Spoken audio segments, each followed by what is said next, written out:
So let's do, or we need to talk a little bit more about Extrema and a handful of problems here.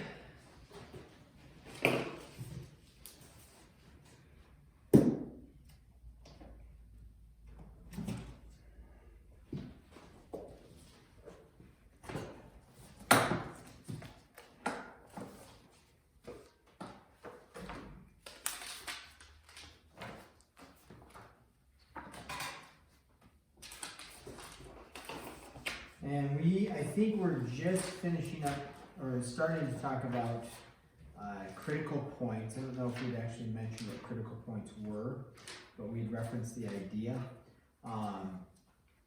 We talked about Extrema. And so critical points, this will come up a lot. And critical points are points where the derivative is equal to 0 or where the derivative is not differentiable. And then that would be a critical number, is actually what they call it, critical numbers. So critical number, two things, where the derivative equals 0 or not differentiable.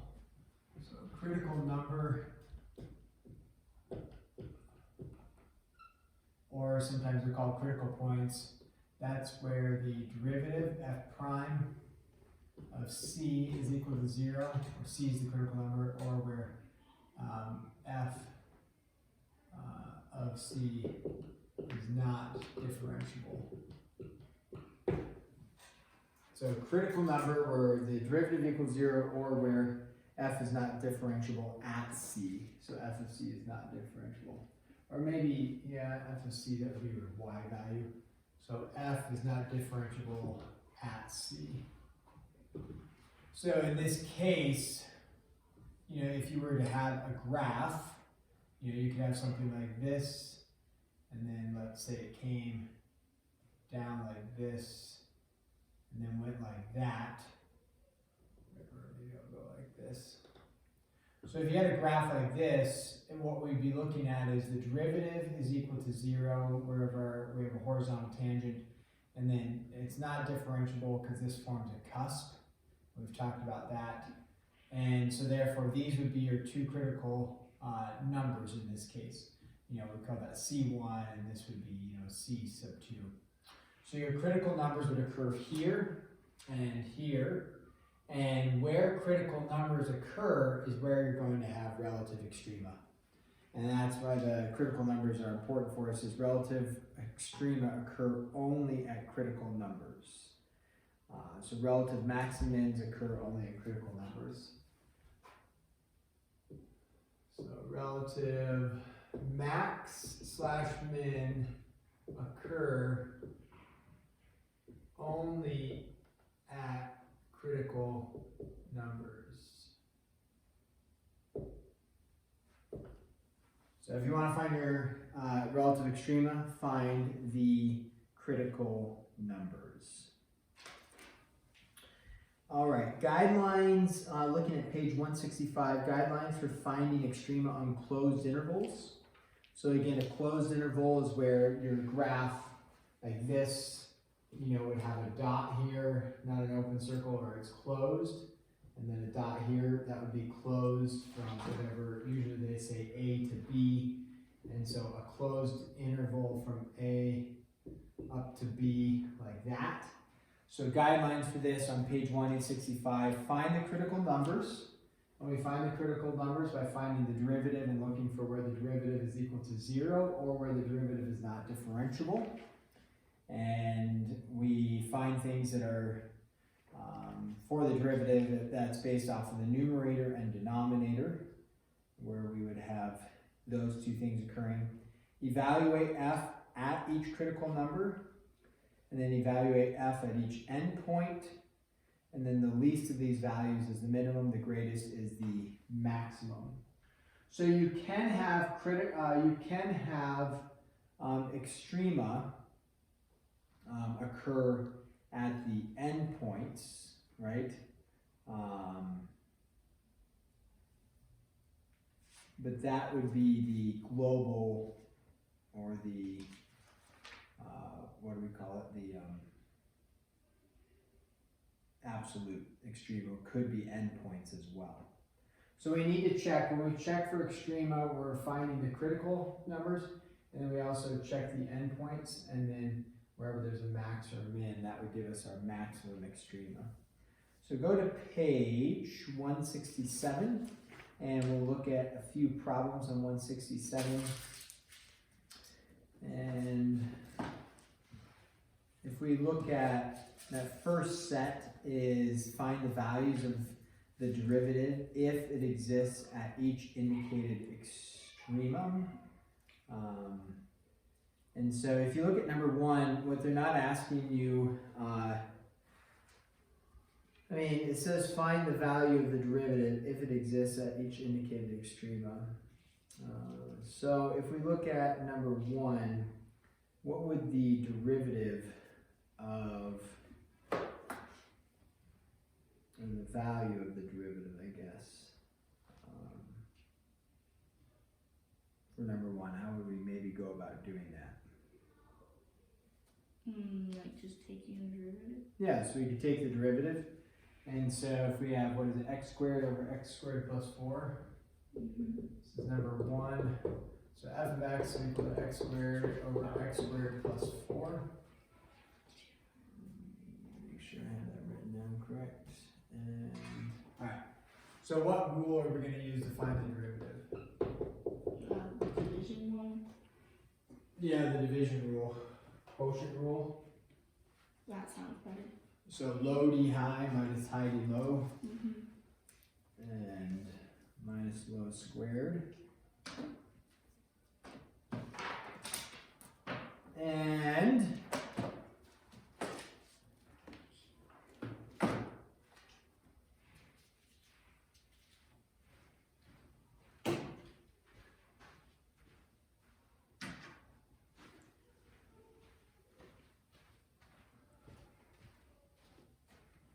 and then you just set it equal to 0? so we'd say, okay, low d high, and what was the derivative of the high? 2x Yeah. minus high d low, which would also be 2x, all over low squared. So then you would get x squared plus 4 squared on the bottom, and then on the top, what happens? Our x, what is this? I got 8x. 8x? Yeah. Is that 2x squared minus, wait a second, is this Negative. 2x? No, yeah. 2x cubed minus 2x cubed, so that cancels with that, and then this goes to here, you have 8x. Okay, great. Yeah. So this is our derivative, and if you're looking at the graph on number one, it just says find the value of the derivative if it exists at the indicated extremum, and in this case, the indicated extremum, for the graph, it comes down something like that. So you plug in 0, 0, or you could just plug in 0, right? Yeah, so you just plug in 0, and f prime of 0, because you're plugging in 0 there would be 0, and then, I'm sorry, 0 squared plus 4 squared. And so So we it end just up with, equals 0. yeah, so. Which you could have seen out by looking at it. You could have That's seen not out by that- looking, well, right, so you could see that it doesn't actually say find the derivative, then plug in. So you could just look at this graph that they have for number one and say, well, what is the derivative of this? We're looking at a horizontal slope, or a horizontal line, and therefore the slope of that would be 0. And so the derivative would be 0. So if you look at like number two is a cosine graph for number 2, and it has 2 points listed there. It comes up here, and then comes down there, something like that. And it has a point there and a point there. So we say, okay, what is the derivative? As it says, find the value of the derivative. So what is the value of the derivative here? Well, 1. we could find the derivative of the cosine function there. Or we look and say, well, what is the derivative here? 0. 0, and then what's the derivative here? 0. 0 as well, because they're, So they're all going to be 0? well, those ones are 0. Not all of them, because you would have like on number 3 looks like that would also be 0, right, on number 3? Mm-hmm. But number 4 has 2 spots, right? Right. And So- the first one wouldn't be 0. The first one, I mean, the negative 2/3, the top one, as it crests up to the top, on number 4, it's right up here. It looks, something like that, and then goes like that. That point there, right, what's the derivative? Well, that's going to be 0 for that, but then the other end point on number 4 is at, where, -1. Mm-hmm.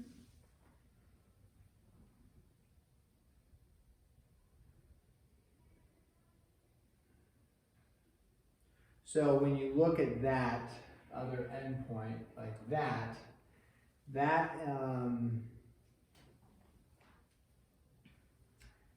the endpoint there, why can't we find the derivative of that?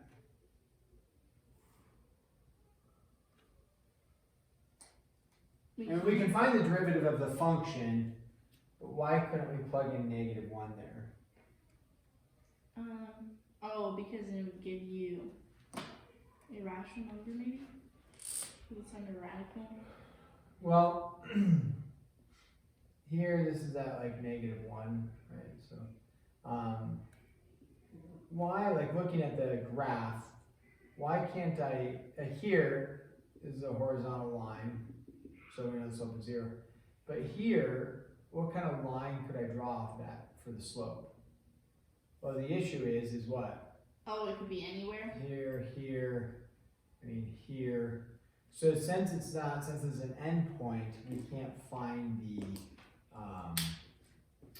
derivative of it to plug in anything. So that would not work.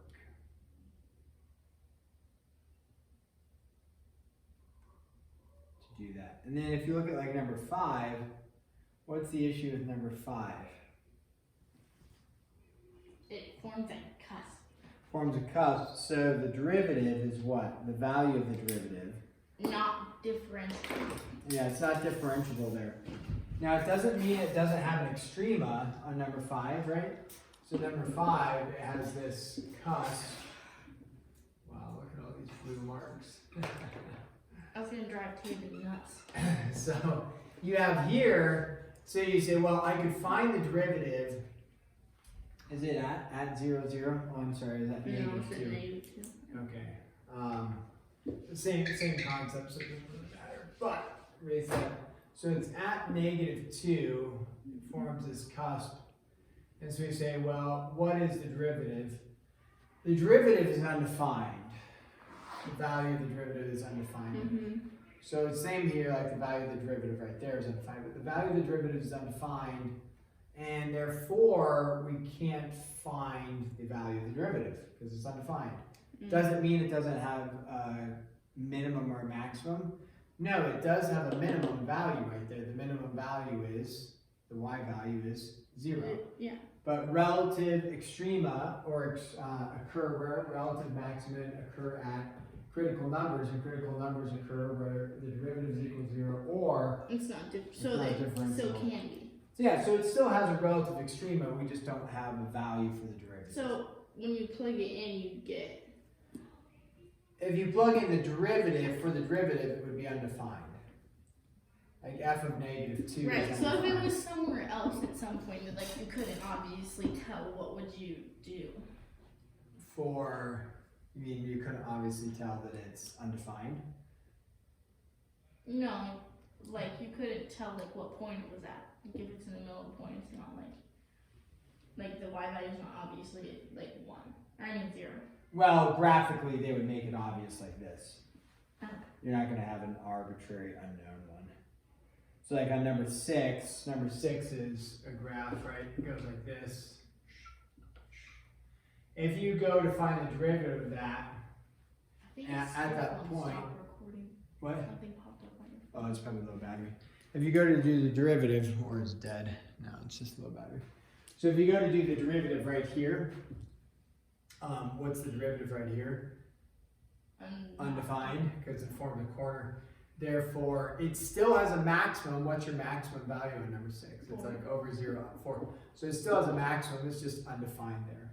So, and again, that's a critical number. This is a critical number, critical number, critical number, because critical numbers are there and there. So, and the endpoint is not a critical number, that's just an endpoint. So there's no extreme there. I thought you said that. no, it could, the extreme values could occur there, but that would be like it would be a maximum, like a global max or min. So relative extrema occur I see. So it wouldn't be a critical only number, at critical but it would be numbers. global. It could be like a global max or a global Oh. min. So, okay, so if we look at some other problems, like let's take a look at, you want to do a trig one, like 16? Sure. Sure, let's look at 16. 16 is f of theta equals 2 secant theta plus tangent theta. So, if we want to find, it says on that, find the critical numbers of the function. Again, to find the critical numbers, we need to find the derivative, because critical numbers align with derivatives. So we would say f of theta equals 2 secant theta, right? Plus tangent theta. Alright, so how do I find the critical numbers? Well, you take the derivative, and you're going to look where this is equal to 0, where it's undefined. So what is the derivative of secant theta? Isn't it like 2 secant tangent theta? Or secant theta tangent theta plus secant squared theta? I want to say that. You want to say that? I do. Okay. I'd have to peel back to just looking at a derivative of secant theta, and it's secant tangent. That's what I said. Okay.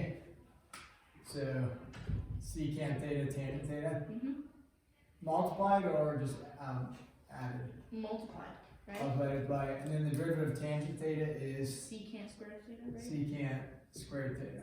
That sounds right as well. At least I remembered something. Yes. So the question is, where is this undefined? Now we look at, don't they give you a parameter from 0 to 2 pi? Yeah. I believe, yeah. So 0 up to. So it wouldn't be anything crazy. Well, right, you're not going to have this, because it's probably, it's going to be a repetitive cycle. So rather than saying this value, this value, this value, it's only going to be a limited number of values. Right.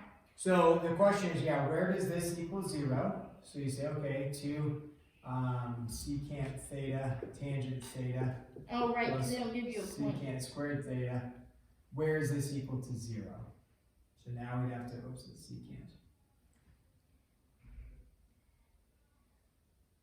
So we'd have to do a little bit of work, a little bit of trig work.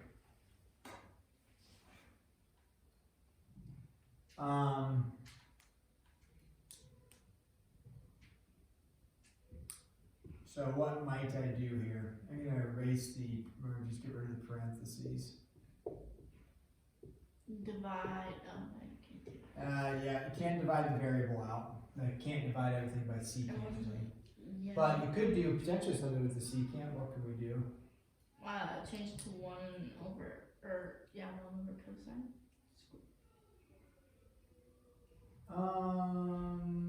Yeah, we could try to, do you want to try to, Maybe not. If that's not right, then no.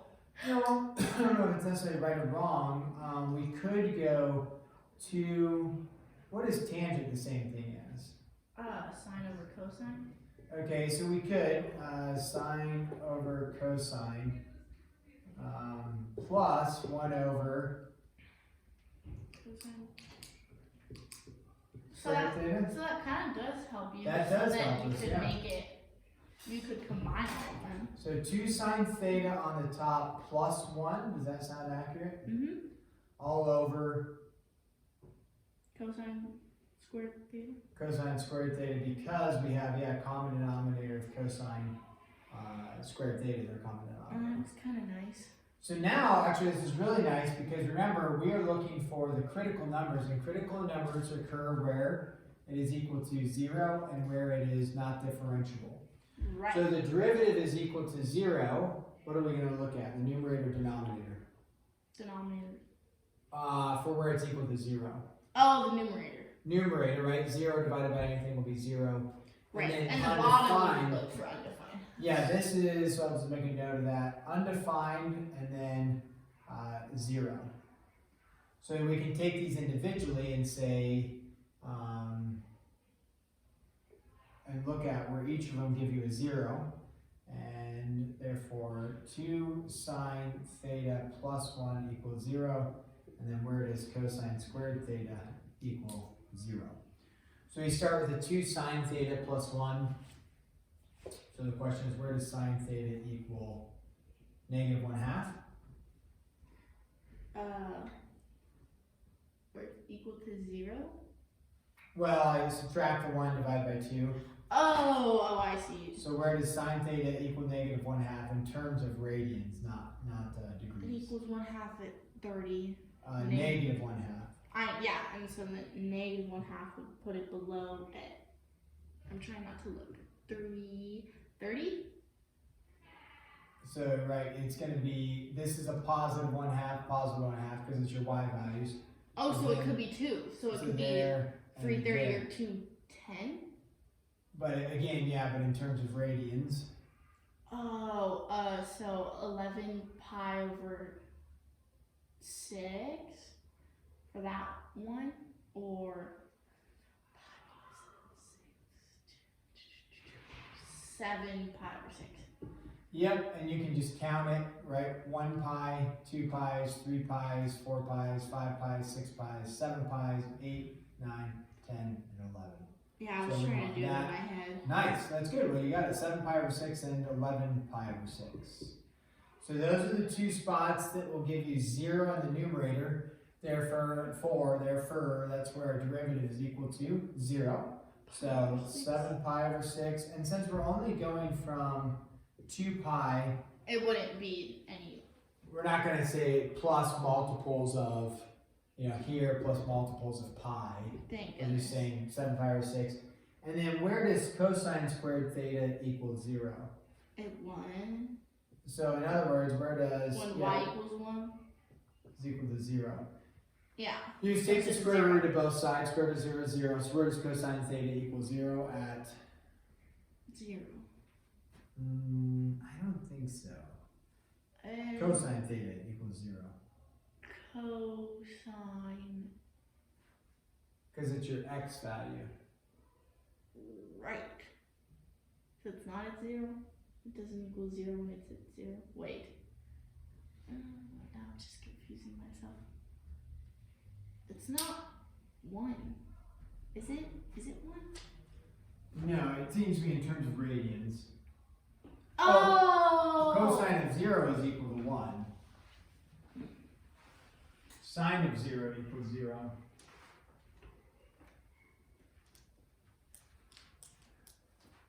So it's at 2 pi? Or Not too high. pi over 2? Pi over 2. Okay, so I was right. I don't know why. Because it is at 0. Because pi. Yeah. No, I was thinking that right. Yeah, because cosine theta equals 0, and cosine theta is the same thing as x over r.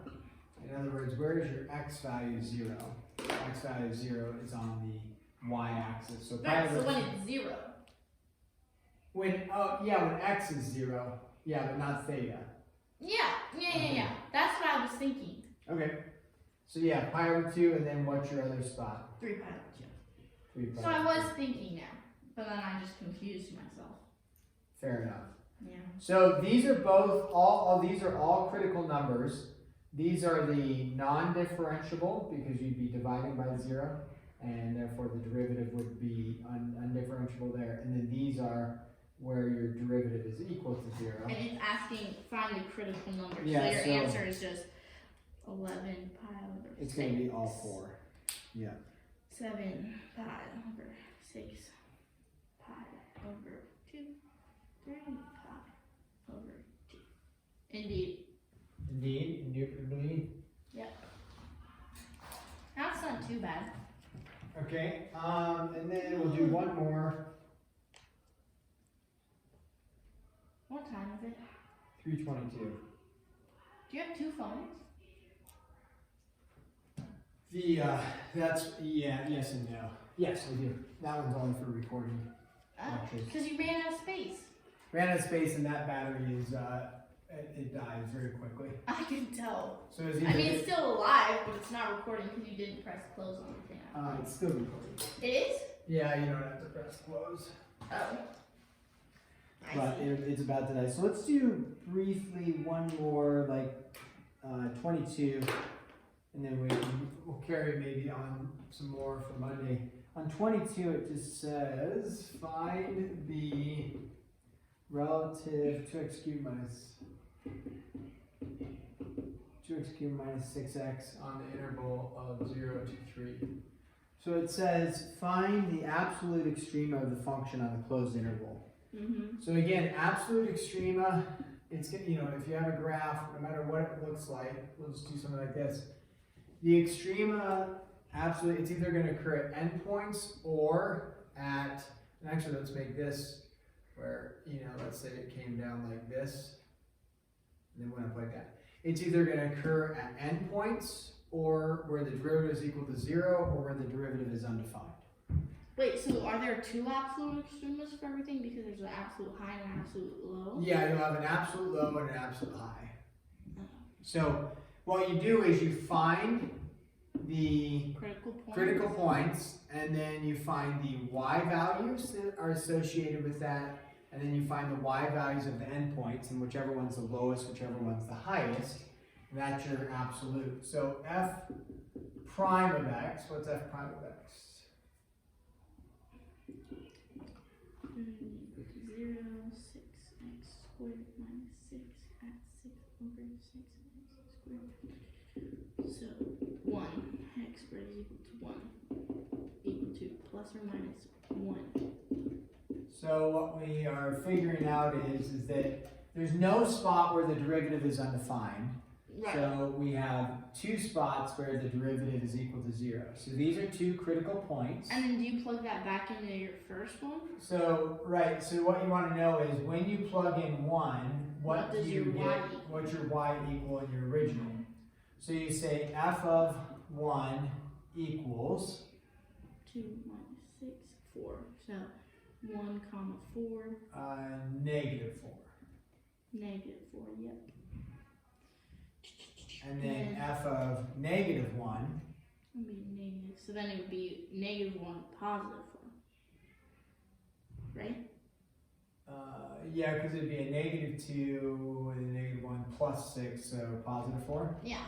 And then, right, so that's your 2 spots where you're having. And then you need to plug in 0. Then you would need to plug in the endpoints because it may look something like this. So you plug in f of 0, again, in your original. So then it would just be 0, 0. 0, which is not high, that's between negative 4 and 4, so that one's not going to be in play. And then 3. Well, that would be bigger. Cubed minus 6. 3. If you plug in 3, 27 times 2, right?